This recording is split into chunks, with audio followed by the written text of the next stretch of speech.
நான் கார்த்திகேயன், டிசி பள்ளிக்கரணை. இந்த புது வருஷம் பிறக்க போகுது. எல்லாருக்கும் ஹாப்பி நியூ இயர் விஷஸ்.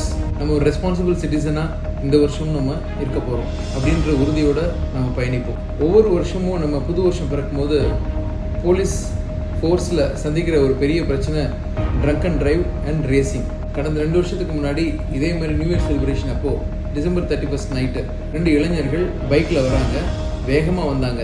அவங்கள நிப்பாட்டி பைக் ரேசிங் வேண்டாம் தம்பின்னு சொல்லி அனுப்புகிறோம்.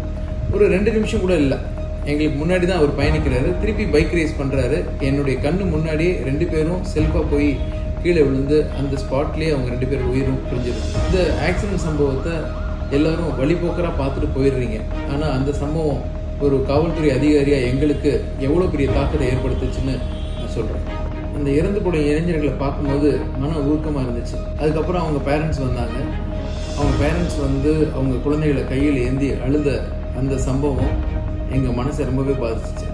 அந்த சம்பவத்தை பார்த்ததுக்கப்புறம் அந்த வருஷமே எங்களுக்கு ஒரு துயரமான ஒரு வருஷமாக தான் எங்களுக்கு அந்த வருஷம் ஆரம்பிச்சிச்சு. எதுக்கு இந்த ஸ்பீட்? தயவுசெய்து ட்ரிங்க் அண்ட் ட்ரைவ் பண்ணாதீங்க, ரேசிங் வேண்டாம். ஸோ வரக்கூடிய இந்த வருஷத்தை 2025 ஒரு ரெஸ்பான்சிபிள் சிட்டிசனாக செலிப்ரேட் பண்ணுங்கள். ஹாப்பியாக இருங்க. Happy new year.